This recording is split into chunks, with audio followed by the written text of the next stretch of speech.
Hey there, podcast listeners. This is Reson Sindio, a practicing counseling psychologist. I am so excited to share with you my new podcast series called Mentally Speaking.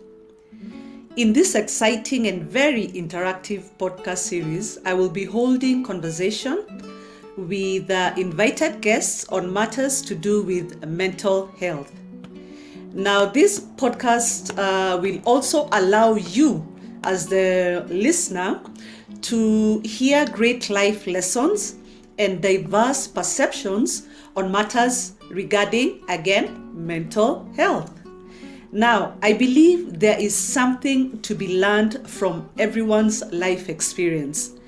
Knowing that your journey can help someone, somewhere, or somehow will create a sense of hope and help demystify the misconceptions often associated with mental health.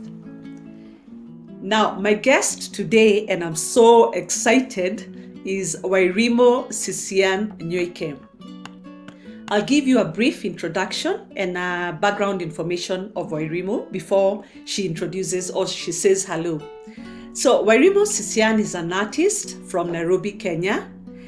After obeying the calling to a path in music nearly 10 years ago, her career has seen her garner a wealth of experiences, both locally and internationally, taking on diverse roles from live performances to artist management, working with various roles within record labels and music companies, to teaching of musical instruments and technologies. As if that is not enough, Wairimu is passionate about the Kenyan artist, whose career path is riddled with barriers, both systematic and economic, considering that the Kenya government and society don't particularly patronize the arts for reasons that can actually be traced back to our colonial past. Now, using her wealth of experiences, as we've seen, 10 years is not a short time, it's like a decade. She's dedicated to playing a part in building structures for an industry with incredible amounts of potential, even on a global scene. A musician herself, she uses her art as a vessel to continually explore, interpret, and express sentiments of her lived experiences. Her songs weave tales of love, loss, pain, and the constant pursuit of meaning to life. So basically, we can say Wairimu is in pursuit of happiness. That I am. Wairimu also considers herself an introverted and empathetic person who questions everything and rarely takes anything at face value. She's very deep, by the way. She struggles with feeling safe in the world and battles deep feelings of anxiety and occasional depressive episodes. Still guided by the firm ethos of doing by being, she remains rooted in the language of love over fear, optimistic about a better future for everyone, especially women, and is committed to spreading warmth, welcome, and optimism whenever and wherever she can. Hey Wairimu, welcome. It's always a pleasure talking to you, sharing deep insights, and listening and learning from your very, very unique perception on life. Thank you so much for having me. I'm very excited about this. Yeah. And I feel the exact same way about our conversations. Excellent. Every time. Oh, okay. Thank you very much, Wairimu. Karibu sana sana. So, podcast listeners, you may be wondering, what's all the fuss about mental health, and why is every place you turn today talking about mental health? Now, I'll just touch briefly on why it's important. And just give also a brief definition. Mental health simply means to be in a state of well-being where you are able to recognize your own abilities, able to cope with the normal stresses of life, able to work productively and make a contribution to your community or environment. Mental health simply includes our emotional, psychological, and social well-being. It affects how we think, how we feel, and how we act. Now, at least I'm sure our podcast listeners, you have a rough idea of why it's so important and why every place you look nowadays, we're talking about mental health. Now that we have an idea, I will start by quickly quoting a research done. And because we are in this podcast, we'll be focusing on the creatives, it is really geared towards the creatives and how they're dealing with mental health issues, especially at this time during the pandemic. Now, I am quoting from the research, and I begin by, over the past couple of generations, there has been a growing army of clinical researchers making the case that a high percentage of artists, and here we are talking about fine artists, performers, writers, suffer from some form of mental illness. Now, high, in quotes, it means well above the general population. Now, the most typical symptoms commonly found among artists are substance abuse, depression, bipolar disorder, and even to the extreme, suicide. Now, this research is according to Shirley Carson, a lecturer at Harvard University. End of quote. Now, Wairimu, we are jumping right into the deep end. Let's go. Let's do this. Let's get it. Okay. Now, what's your take on what I've just on that research that has been done? It's accurate in my experiences.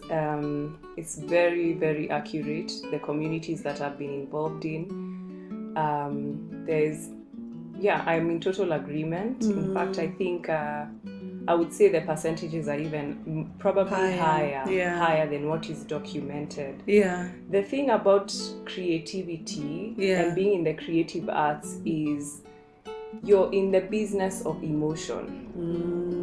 We are the vessels in society that express things that are not typically articulated in your environment. We are the ones who give you like, oh, you have a concept of love. This is what love feels like. This is what it sounds like. This is how it makes you, move through the world. So we articulate an internal realm. Yes. We always say we're in the business of emotion. Yes. So naturally that makes you, as a creative, you're more susceptible to a wider spectrum of feeling than somebody who doesn't have any artistic inclination. So there's that thing where the emotional world is very diverse. Yeah. So you are existing in very many planes at the same time. Whatever your tool of inspiration is, however your method of work happens, the field that you're in is essentially a very fluid one, Yes. And since you're a vessel to interpret a feeling, a lot of the time you see the artist will go through whatever emotion that they're articulating. So if it's a sad song, trust me, the person was fully 120% sad when they had to write the song. It doesn't just come. Yes. So we are already existing in a playing field that is, it's not, there's no structure or idea to it, It's not like an 8 to 5 job. Exactly. There's no specific tool sets that you have to be able to function in this world. You're a vessel. So I think there's that which already just creates an environment that's just it can be anything that you make it, and you just receive whatever comes. So there's that to consider. And I think another thing that also I feel highly contributes is the kind of the kind of hours Yeah. that artists work within. Mm-hmm. You know, like for example, I'm in the music industry. Mm-hmm. We operate at night. Mm-hmm. Mm-hmm. At night, according to everybody else Mm-hmm. in the entire globe, Mm-hmm. we are sleeping. Mm-hmm. That is when you get your rest. Mm-hmm. And I'm sure you know the link between rest and mental health Mm-hmm. is very, very Mm-hmm. important. Mm-hmm. You know, Mm-hmm. so if you're not getting sufficient rest, if you have these crazy hours, that also contributes a lot. Yeah. You know. Yeah. So there's that also to consider, that our hours are not how society has regularly been built. Yeah. Yeah. We don't conform, we don't enter Yes. that. Yes. And then also yes. there's the aspect of, if you're hit by inspiration, that's your priority. You stop what you're doing and finish, get into your creative zone, navigate it until it's over. You'll find artists who do not sleep for days because I need to get this out of the way. You know? Yes. So there's a lot of different factors that contribute to the fact that we are more susceptible to mental health challenges. Yeah. And then also to mention like substance abuse. Yeah. Yeah. You know, substances in the creative arts are almost like peanut butter and jam. You know, it's normal. It's very normalized, which is worrying to an extent, but it's normal. So you have to know yourself before you indulge in things. So yes, you will take the substance that will enhance your creativity, but how are you going to deal with the after effects of the substance?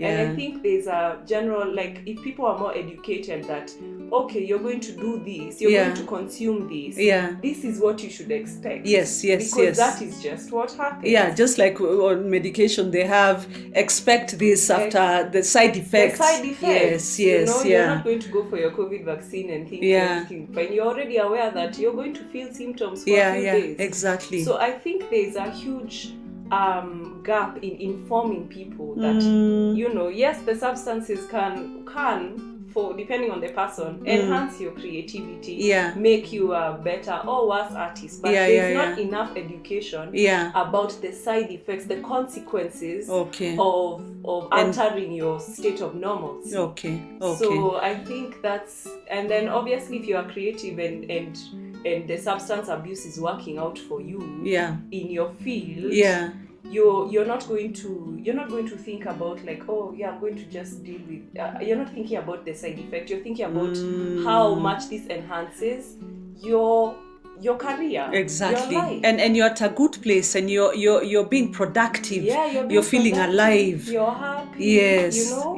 So, I think what I'm getting from that, Wairimu, is you know, using the substance abuse as a coping mechanism to help you be more creative and productive, is also that people need to take personal responsibility, not just to indulge, because you have seen that when I do this, or I have heard that when you take a bit of weed, you become, your mind opens, the juices start flowing, you get lyrics and all that. You need to be aware of the side effects. You also need to be aware that it can turn into an addiction.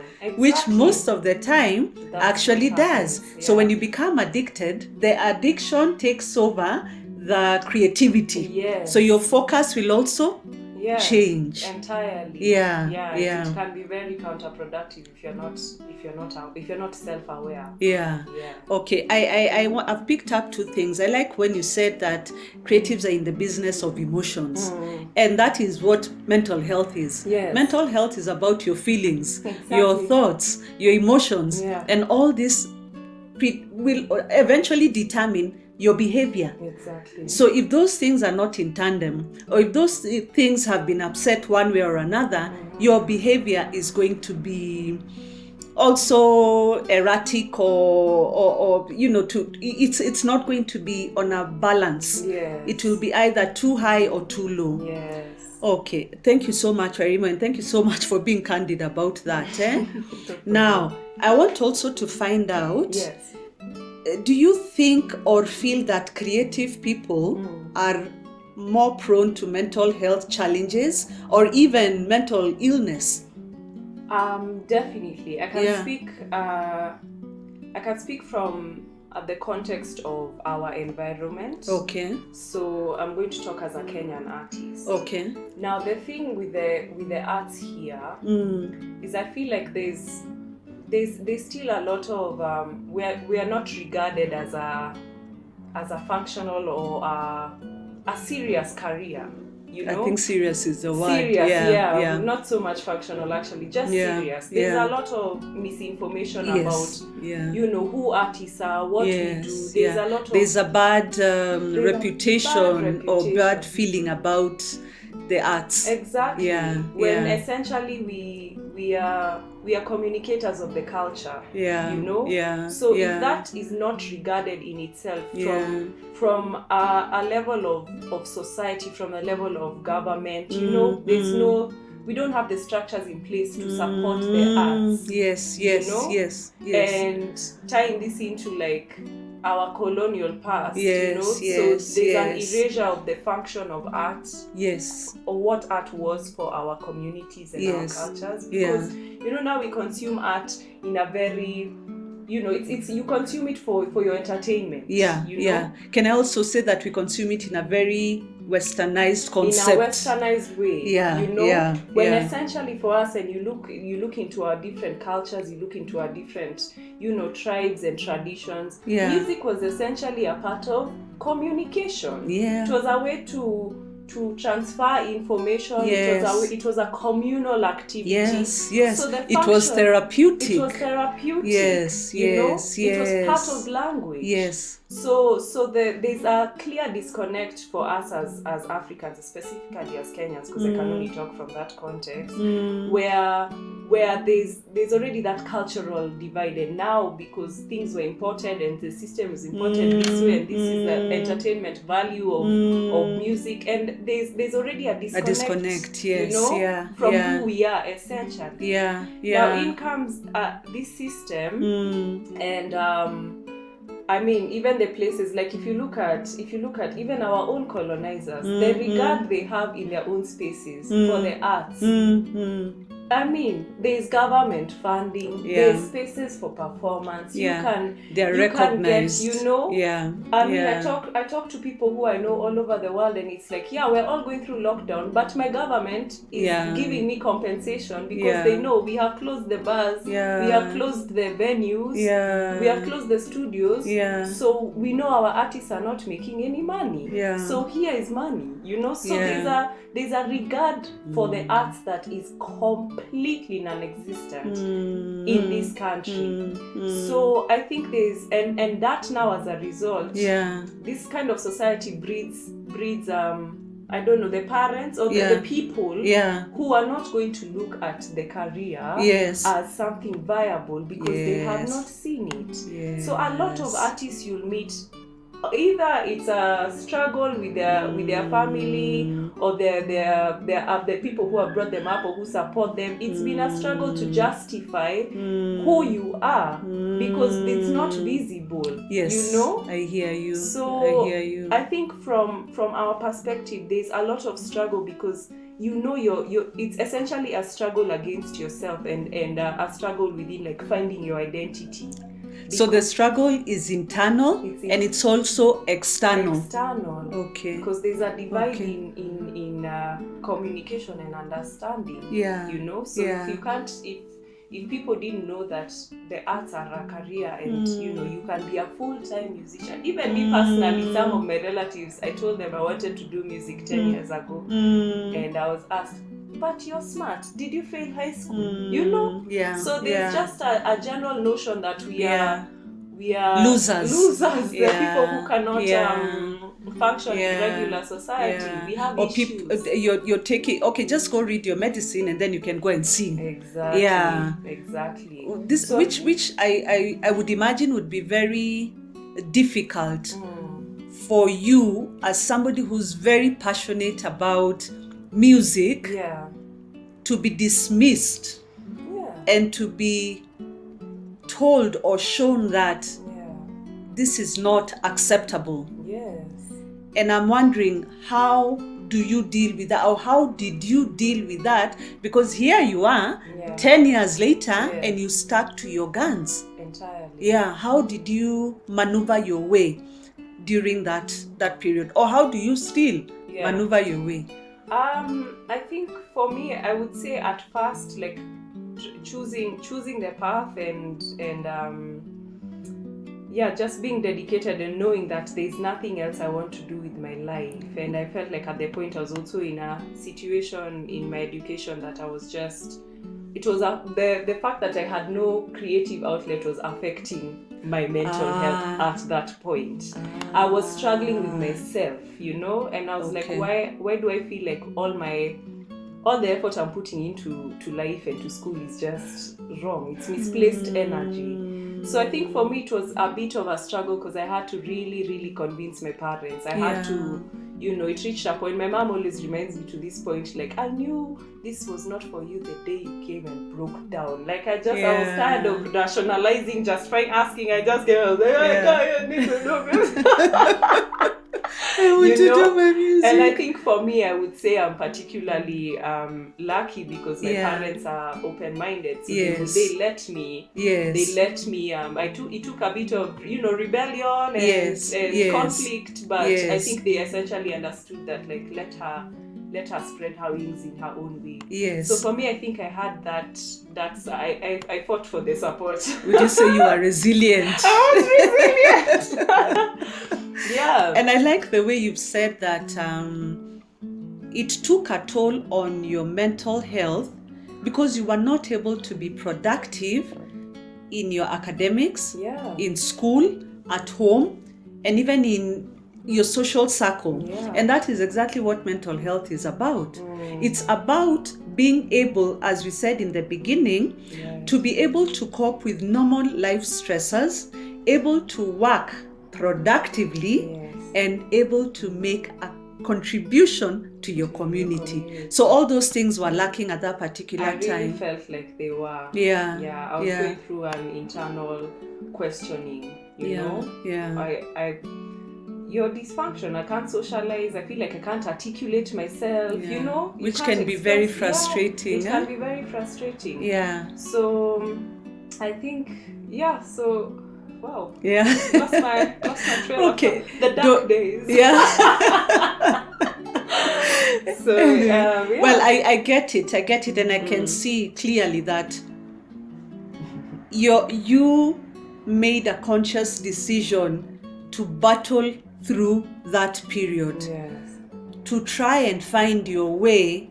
And even when you got to the breaking point where you went and just cried to your mom and you broke down, that was like turning point or breaking point. Exactly. And it was your breaking and turning point. 100%. Now, thank you so much for sharing that, Wairimu, because I feel that what you are sharing, and especially now with whatever is happening, there are many people who will be able to connect with that, to appreciate, and not just the creatives, even families, parents, friends, that next time somebody comes and tells me I want to be a musician, I'm like, that's interesting. Okay, now I am going to support you, because it is that person's life journey. Exactly. It is not my life journey. Exactly. Now, and I would also, you mentioned about the lockdown. I would want to know, how would you say your mental health has been affected by the current lockdown, and also because of all the uncertainties that surround us?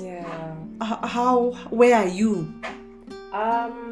What are your thoughts, your feelings, your emotions? For me, I think, what are my thoughts? I mean, you really have to wake up every day and decide to keep going. It's been really tricky. It's been really tricky for me personally, because I was personally in the situation where I was employed and I lost my job because of the COVID layoffs. Okay. So that's how it started last year when it all at the onset of it.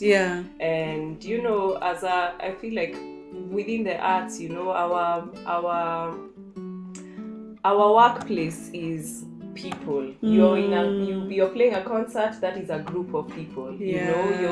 Wherever you perform or express music, you're in a community. It's all about physical contact, community. Yes. So I think it's about external stimulation. Exactly. Yeah, and interaction. Yeah. So there's been a lot of, you really just have to readjust to that's not happening anymore. Or the livelihood that you're used to, and the norms of it, and the practice of it, coming to a place, doing your setup, all of this interaction, just the rituals, it's all out. So you are creative with your craft, and now you have to figure out, like, what do I do? What do I do? I'm a pianist. Where am I performing? And there's sort of an evolution into, or a gravitation into the online sphere, which is completely, I know everybody has had to go through that, but it's completely different with creatives music. And performing. I can speak for music, because when someone is coming for a concert, they're coming for an experience. We're delivering we're not just delivering the art, the music, we're giving you an experience. So the ambience. So there's a whole lot of the essence of the art that has been taken away, because you don't have that one-on-one contact. So I think for me it's been really tricky. I found myself in places where I'm like, what do? I cannot see any options. How do you go? My backup plan was to play shows. What do I do now? So I think it's been really, really hard, and more so especially like, because I had a move, I recently moved back to Nairobi, and then now also adjusting from Berlin. Okay. I was living in Berlin, Germany, and working and living in the music industry there. And the lockdown was intense there, and this is another thing I was saying, like, in a space like that, there was options for you. You could get some support. I see. Yes. You could get some support. But now you come and support is even not just financially, even emotionally. Yes. There's an essence of there's a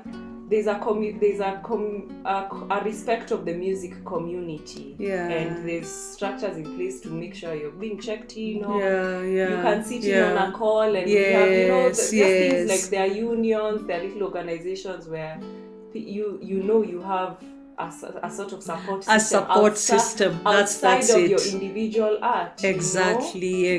And people that you can relate, support groups that you share a commonality together. There's a fiber that's holding you together, and you can relate to what you're all going through without even going into details. Exactly. So I felt like there's kind of a lack of this kind of forums, or this kind of unity, or just the sense of community is different, or the kind of support that's offered to artists here is, I feel like you're more so alone if you haven't formed your Can own we just community. say it's non-existent? It's non-existent. So we are changing this. I am dedicated to changing this. But it's non-existent, and it's very important for the artist to have that sense of community. Of support. And support. So now we have the lockdown here and the curfew. So not only can you not move around, you can't the hours that you're used to operating are gone. So even your general routine has been completely disrupted. We're not home office people where you can sit at your laptop and still continue. It's hard to readjust. But it's like there's no options for readjustment. As we speak, in fact, I was telling someone earlier, as we speak right now, there's out of the community that I know in this moment, this couple of months just being back and rebuilding community, people I've met in the last 3 months, I already know as of today 2 people who have committed suicide. People in the creative 2 artists, it's such a small community, and 2 people is a lot, too much. Yes. So it's really, really tough. There's a definite sense of despair. Because really, what are your options? You're a creative, and you have unless you have other things to sustain you, and not many of them. Not many of, because Oh yeah, that I mean that's really So that's really heartbreaking. it's very, very heartbreaking. Yeah, yeah. We're really struggling. Yeah. Yeah. If I may ask, and thank you so much for sharing Yeah. that very personal and you know that it's very painful. It's tough. Yeah, and tough. And Yeah. I'm just wondering, how are you dealing with that, especially getting that kind of information? I don't just taking it in. Yeah, I you're can't- still processing I think it. I'm still processing. Okay. I'm still processing it. It's not easy to lose anyone under whatever Circumstances, yeah. but to know that you know you're losing people because of this specific and this specific and general situation that's affecting everybody. Yeah, You know, and just it's like this is the new normal. It feels like our COVID-19 situation is the new normal, and to think that this is the severity of its impact on the community. You know? Yeah. So I don't know. I'm still very scatterbrained and aching about it. Okay. Yeah. I'm so sorry. I feel no words can express what you're going through and the pain and just the sense of despair, as you said. Yeah. And I am with all this, Wairimu, Yes. how do you know? What are the signs and symptoms that make you know, hey, anyway, I'm not coping well? What does that look like to you? Personally? Yeah. For me, I would say I normally have struggles falling asleep. Okay. So let's say sleeping pattern. My sleeping pattern will completely be disrupted. I mean, me like many creatives, you know, I think you sleep to rest. Yeah. You sleep to rest. Yeah. And by the time you're sleeping, you're sleeping because you need to sleep. To rest. Yeah. You need to get your sleep. So I normally feel like my mind is a bit too busy. I'm completely exhausted, but my brain is still wide awake. Yes. So for me, I think I start having that where I'm having issues falling asleep, and then obviously now that means you have issues waking up. Yeah. You know, so it starts like that. But then also, I don't know. I really don't know how to articulate how I know I'm falling. I'm falling off the path. Yeah. But there's a heaviness that I just carry. I think that is, you've articulated it very well. Just that heaviness. I just feel burdened by everything. Yes. And there's a feeling in my chest where I'm like, things are not okay. You're not okay. And then I start getting a bit more anxious generally. So I'm overthinking the small things. A phone call will come, I'm like, do I want to pick that? It's an unknown number. Yes. You know, or I'm a bit more jumpy. Yes. You know, something can happen, a noise can happen a few meters away, and I'm just you know. So I start feeling like I'm not at ease in my own body. My mind will not relax. My chest is tightening. You don't know how many times I've been like, is this anxiety or is this COVID? Different to tell right now. You just want to be very sure. So I think for me, there's that, and then I think I'm a generally very emotional person. Yeah. But I'm not able to regulate my emotions. I'll find myself like in the middle of a conversation and I have balancing tears from nowhere, and I'm like, what's going on? You know, I just feel like I'm not in control of what is happening in my inner world, and it's heavy. Okay. So I think for me, that's how I know that, like, okay, I need to take time out. I need to read. Yes. And I mean, not read. I need to write and touch base with myself. You know. And when you're writing, what are you writing? Is it journaling? Yeah, I will journal to check in on. I found that very effective. Good. Just to, I mean, I think journaling only works if you're really honest with yourself. I used to have a diary where I think I used to provide the most polished version of Wairimu Sisia. The one that I'm like, you know, if they find this one day, when I'm not there, they won't need to do much editing. It can come out. So you are not journaling for yourself. No. You are journaling. I'm like, my life cannot, they can't see how it really looks, you know. So I don't know, I had a flawed concept to this journaling thing, and now Like if you went back and looked at it and you're like, who is this? Yeah, it's like, it's not so bad. Yeah. What was all of that about? You know? So I think I try and write as honestly as possible. If it means it's not even a full sentence, or it's a bunch of unscattered thoughts, just have a brain splurge of where I am, so I can come back and see this is what was happening, and this is how I got through it. You know, so it just builds a better sense of, I'm aware of what's going on. I'm aware of what's triggering. Would you say it builds a better sense of the journey, the process that you can use next time you're going through a similar situation? You're able to reflect back and say, what did I do during this time? And that you talking to you at that time will take you through that moment. Exactly. It's also very effective to look at the kind of cycles that you can have. You know? Because sometimes you see patterns. You know? So I think for me that really helps. It showed me like, okay, so I felt totally overwhelmed in this particular period in time. What was happening before that? What was I writing about? What was happening in my life? What are the common threads? What sort of environments make me feel a bit more depleted as a person? You know, so I think you're able to notice your own cycles. These are tools that I have. Your behavior pattern. Exactly. Wow. Yeah. So I think that's really, really helpful. Yeah. That's very helpful. Entirely. Yeah. I would recommend this for even my creative friends. I'm just like, do journal. Do journal. And I like the way that you said that journaling is very, very subjective. It is very individual, and you have to be genuine and authentic. It's not like writing, I woke up such a lovely, beautiful day. The weather is sweet. And that time you couldn't even come out of bed. You've been in bed the whole day. You can't understand what is happening.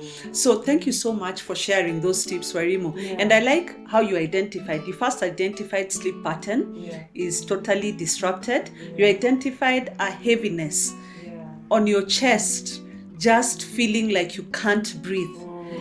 Is it anxiety?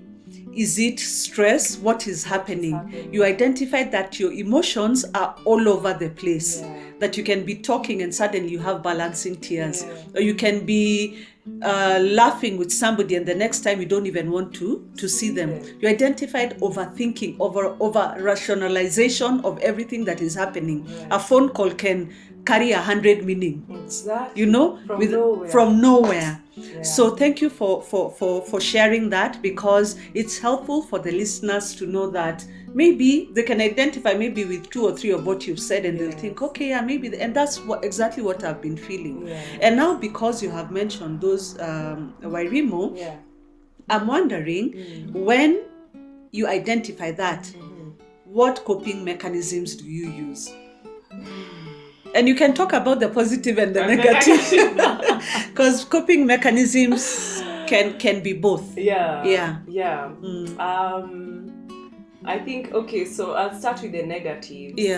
For me, sometimes I resort to, let me have a drink, or let me smoke a little weed to calm myself and then be able to deal with it when I'm in a different or alternate state, I would say that's because now you're calm. I feel like something will just offset everything, offset the imbalance, and now I'm like, I'm still going through it, but I'm a bit more calm. You know what I mean? Because the mental state has been altered. Exactly. And then sometimes I'll try that approach, and I would say a lot of the time, like, really, that doesn't work. It's a temporary It's very temporary. Exactly. And that's why it's coping. It is to help you cope at that particular time. Moment, why would you call it a negative coping mechanism? Because I think it doesn't essentially encourage or help me to deal with whatever it's like. So would you say it just suppresses? Yeah, it suppresses. It's like Okay. you deal. It's like dealing with it's like you have a cold and then you deal with the symptoms instead of being like, let me eat better. You know what I mean? Yes. So I think it's more like dealing with the current symptoms in the moment, Yes. instead of actually addressing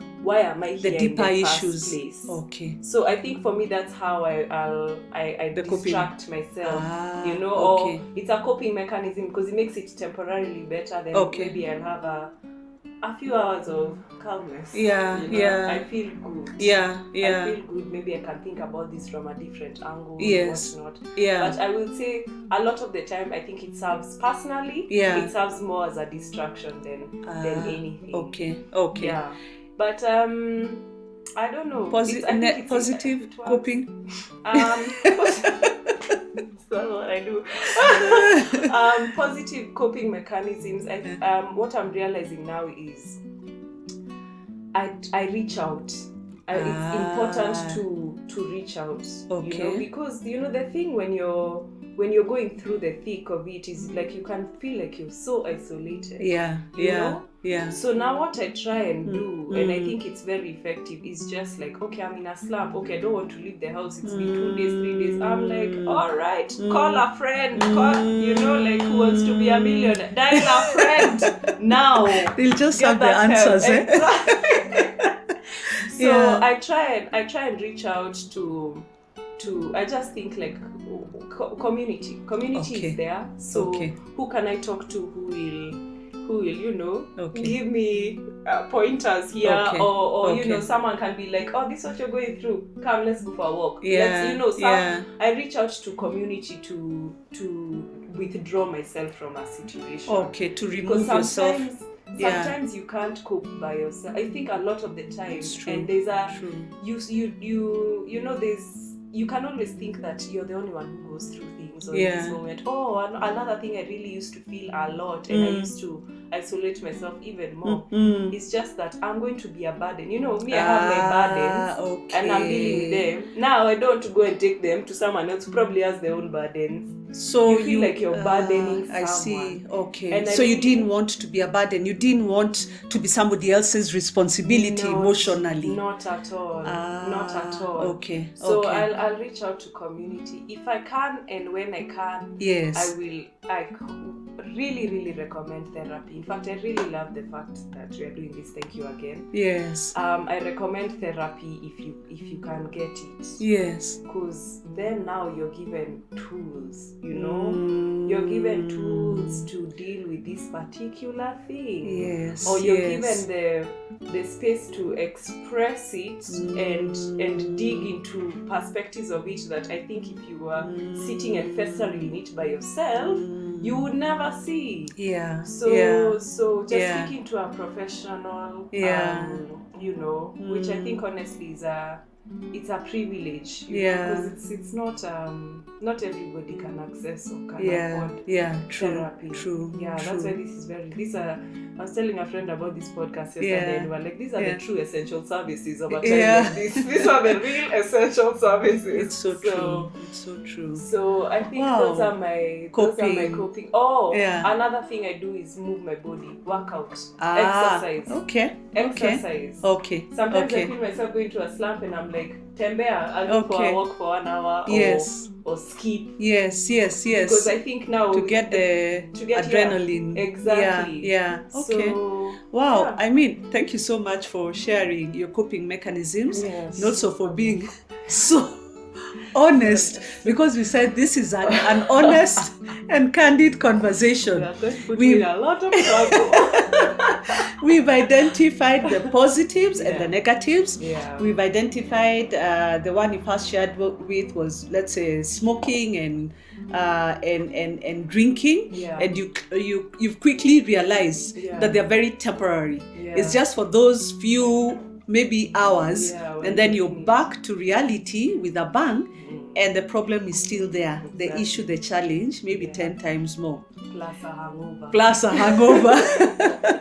And also, let me just add this, the danger of it again turning into an addiction. Exactly. So the balance, you have to be so careful. Yes. And then you've also identified, you said that you remove yourself physically and emotionally from that environment, Yes. and you reach out to friends, to community. Yeah. So you have identified a support system that you feel knows you, understands you, and will welcome you. And sometimes you also have to be very careful with the support system that we have identified, be it family, friends, or relatives, or whoever.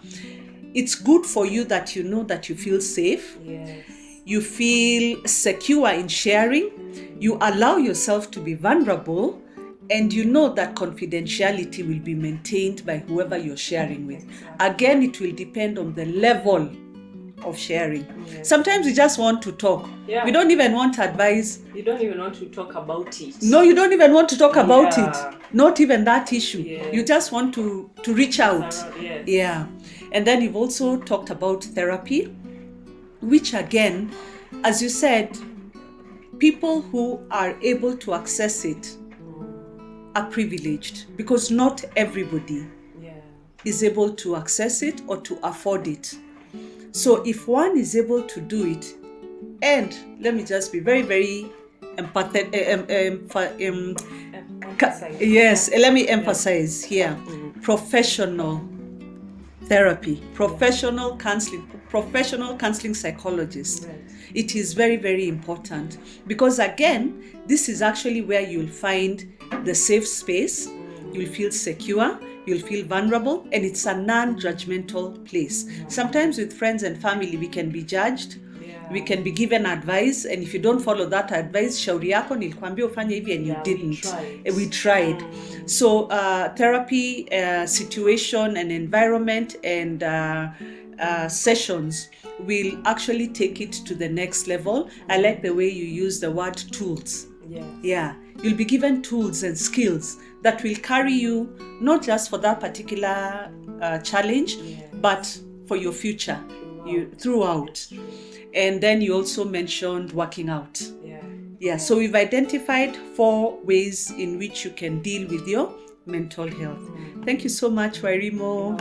Now, would you recommend, you said something so sad that you've lost two colleagues in the industry. Yeah. Would you recommend therapy to them? What would you recommend? I don't know. To them beforehand. Yeah. You can't. I don't know how to answer this one, because therapy can work, but also the reality of the situation is it's dire.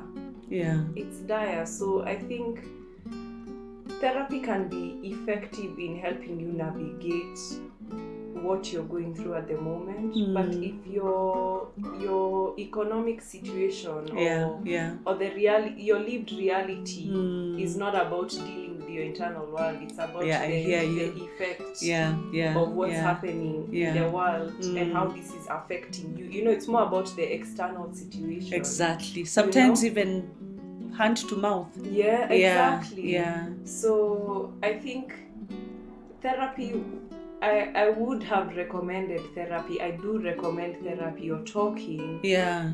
But I think we really need to, there needs to be other avenues of support. There needs to be other options that you can turn to, because there's not much you can do in this situation. The government has said we're closed. And we are closed, an end of story. An end of story. Yeah. So anything that you're doing now, I mean, things are relatively still happening, but it's like, you're doing this at the risk of a fine, sleeping in jail, or police brutality. Like, you're putting yourself at risk to still make a living.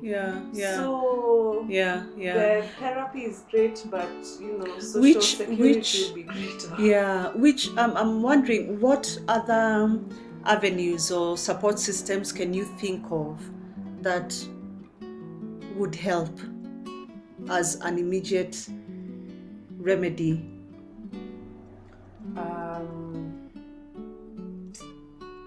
I I like the way. I don't want to sound entirely hopeless. Okay. But I don't know what. I don't know how we can be helped right now. Okay. You know, I would say just we need to. Yes, it's a pandemic, but you know, like some things need to be considered. You've cut livelihoods for people with no options. Yeah. So I would say what needs to happen is better considerations of how to lockdown measures that actually help, or you know, you're curbing the disease, but you're also not putting people in dire situations. So lockdown measures that are empathetic with the community. Yeah, that consider with the population. Realities of the population. I hear you. Maybe that's a big ask from our government. Well, you see, I believe everything starts with one small step. Yeah. I'd also like to challenge you. Yes. As a creative, that yes, we are looking. You're talking about external help. Yeah.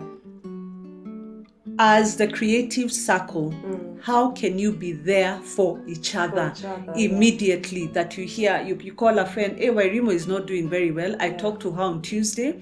She's not picking up. I can't, I don't know where she lives. What do we do? Right. Yeah, so this is a challenge. Now, how can we do from that? Within? Yeah. I think because the essence of creativity can be really communal. So that's why I'm saying, like, the communities, they exist. Yeah. Because you're never creating you do in create a vacuum. In isolation. Yeah. But you know, if you all go to the same studio, you end up forming communities. Like, I would say the community aspect within the creative industry is there. It's just that it's not bigger than like your personal interaction, you know. Okay. So it can be better. There can be organizations that support. Yes. There can be spaces available for people to come and just be and just here is space. Come with your instrument, sit here, do your thing. Come with your canvas. Like, we don't have the infrastructure to support the creation itself, but the communities are there. You know, it's also Nairobi is tiny and it's a very small, close-knit, you tend to just intersect with creatives at so many levels. Okay. But it's a small community, it's a small town. Okay. And I would say the communities are there, but to make them more, I would say, formalized and funded, that can make a big difference for everyone.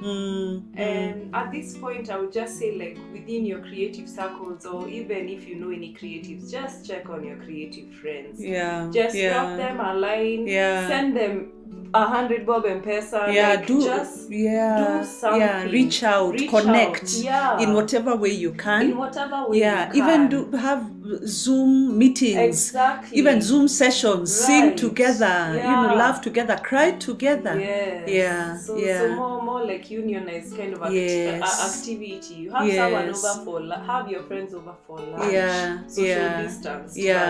But just encourage someone, like, this is not the end, because it's really looking like, what are my options? True. So just show them that there's more to life, and we are here for you. Okay. You provide us with, we do a lot of work for society. We express the unexpressed. You are society's therapy as well. Yes. Because if I go to a concert, that is very therapeutic for me. Yes. Yeah. Even globally, like in the last year, the amount of music consumption has almost tripled. I think globally. I read that. Yeah. People are, now you're home. What are you doing? Listening to music, yes. Watching movies. Yes. We are serving society. We are keeping people sane. Yes. Yes. I think that's the word. Exactly. Keeping the society safe. Yeah. So I think if you can personally just compensate for that,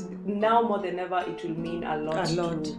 To the artists. Okay. Exactly. All right. Yeah.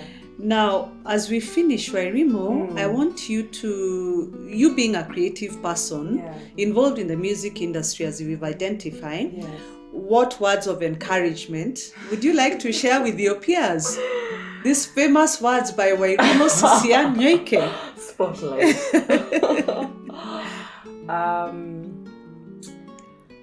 I think what I can say is that it looks like we are in a situation where we're working against a lot of odds, but I would just encourage everybody to never underestimate how essential your work is.